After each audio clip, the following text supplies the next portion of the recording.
For all our satellites, our sensors, and our centuries of study, planet Earth still keeps secrets. Every so often, nature does something so strange, so improbable, that it looks less like science and more like magic. These aren't hoaxes or special effects. They're real events, captured on camera, studied by scientists, and still capable of leaving us speechless. Stick around, because number one on this list is a weather event so violent it genuinely seems to defy the laws of physics. Let's get into 15 of the rarest, strangest, and most jaw-dropping moments Mother Nature has ever produced. High in the Andes, above roughly 4,000 meters, there's a landscape that looks like nothing else on Earth. Thousands of blade-thin spikes of hardened snow, all leaning in the same direction, packed together like an army standing at attention. These formations, known as nieves penitentes, can grow taller than a person and stretch for miles across glaciers in Chile and Argentina.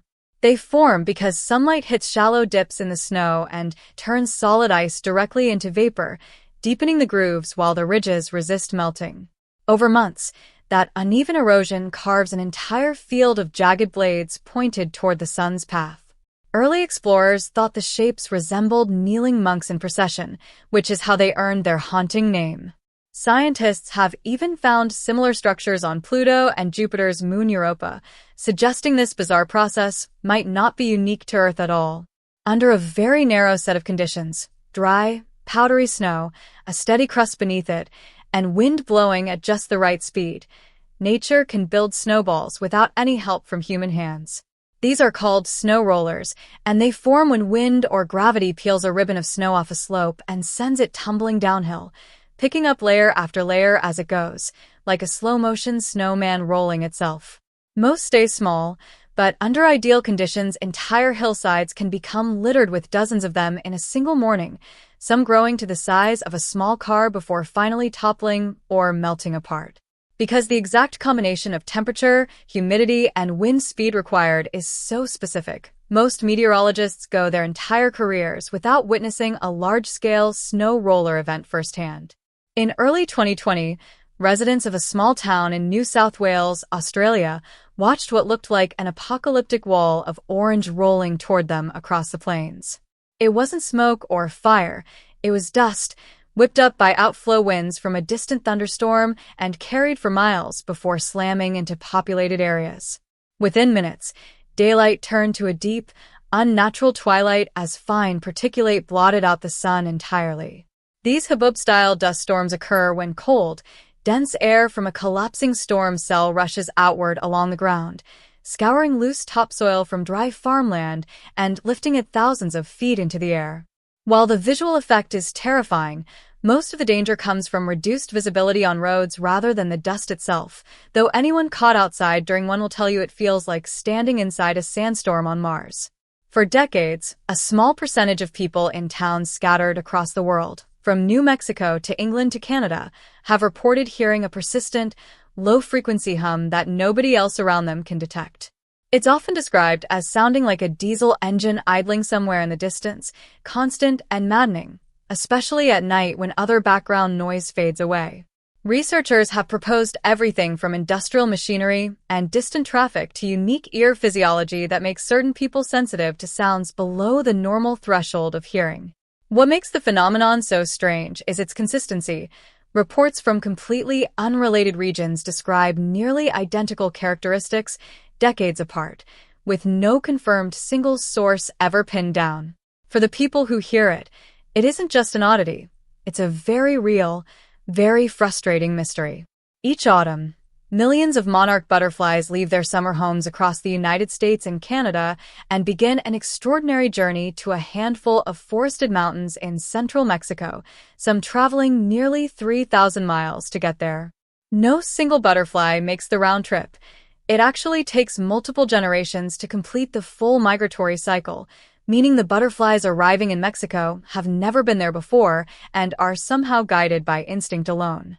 Scientists believe they navigate using a combination of the sun's position, an internal circadian clock, and sensitivity to the Earth's magnetic field, though exactly how these signals combine into a flight path remains only partly understood.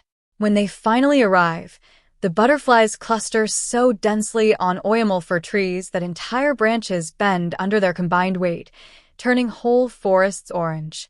Habitat loss and pesticide use have cut monarch populations dramatically in recent decades, putting this ancient migration at real risk of disappearing. Tucked into the Rift Valley of Tanzania, Lake Natron looks almost otherworldly, a vivid blood-red expanse ringed by salt flats, with a chemistry so hostile that few creatures can survive contact with it. The water's extreme alkalinity, roughly as caustic as ammonia, comes from volcanic minerals draining into the basin combined with intense evaporation under the equatorial sun.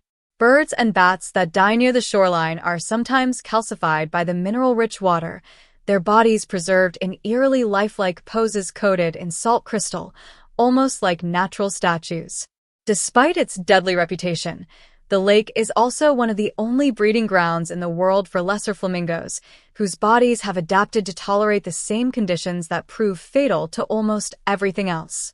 It's a striking reminder that what looks like a lifeless wasteland can still be an irreplaceable ecosystem for the right species.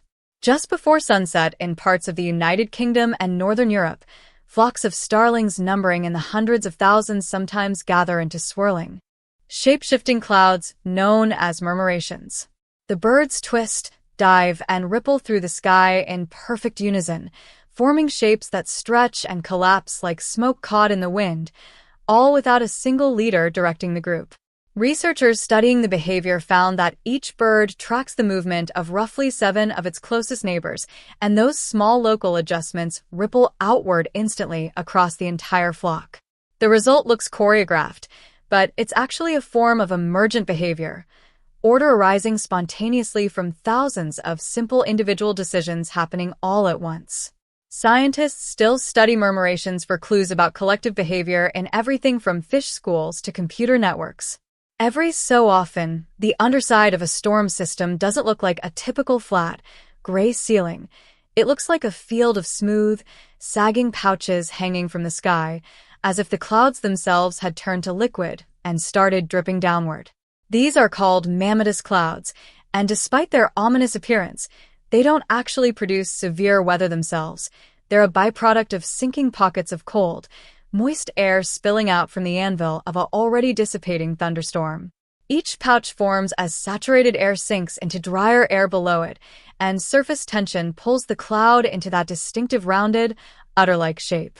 They tend to appear most often in the American Midwest during peak severe weather season, and while they look apocalyptic, meteorologists often see them as a sign that the worst of a storm has already passed.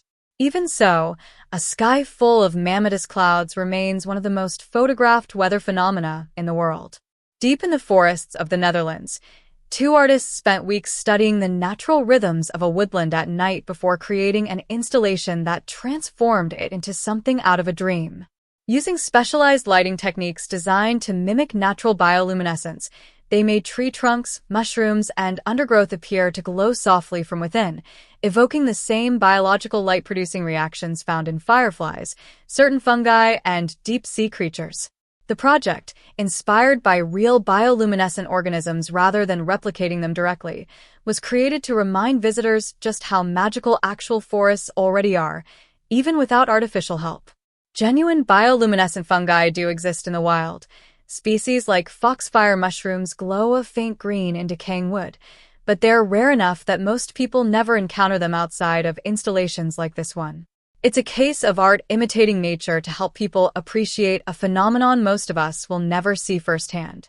In a quiet nature preserve in western New York, a modest 30-foot waterfall hides one of the strangest sights in the country, a small, steady flame flickering behind the falling water, seemingly impervious to the constant deluge in front of it.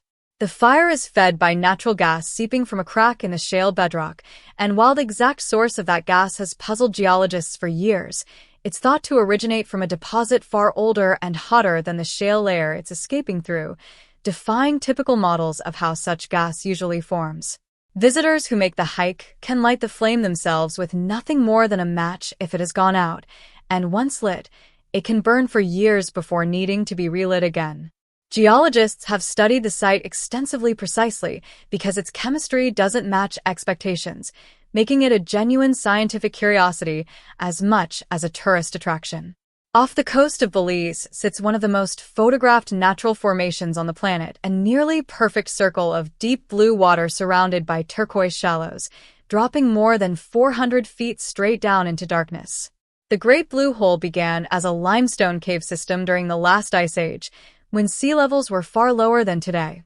As glaciers melted and the ocean rose, the cave's ceiling eventually collapsed, flooding the chamber and leaving behind the massive sinkhole visible from space today. Divers who descend into it pass through distinct layers of marine life near the surface before entering an eerie, oxygen-poor zone lined with ancient stalactites, proof that the hole was once dry, open air. It remains part of a UNESCO World Heritage-listed reef system and continues to draw scientists studying its unusually well-preserved climate record buried in sediment layers below. In arid regions like the deserts of Tunisia, Mexico, and parts of the American Southwest, mineral-rich groundwater sometimes crystallizes underground into strange, layered formations that genuinely resemble the petals of a blooming rose. Known as desert rose selenite, these clusters form when gypsum-saturated water evaporates within sand or clay, leaving behind thin, curved crystal blades that fan outward exactly like flower petals. The surrounding sand often becomes trapped within the crystal structure itself, giving each formation a distinctive rough, sandy texture unlike smoother selenite found elsewhere. Some clusters grow to the size of a dinner plate over centuries, entirely underground and completely out of sight until erosion or excavation finally exposes them. Regardless of the folklore attached to them in crystal healing communities, the geological process that creates them is a genuinely elegant example of how patient, slow chemistry can produce something that looks handcrafted. In the arid Souss Valley of Morocco, it's not unusual to look up and see goats standing high in the branches of a tree, calmly grazing dozens of feet off the ground. The trees are argan trees, thorny and drought-resistant, and their bitter fruit is a favorite food of local goat herds who've adapted to climbing the twisted branches in search of it.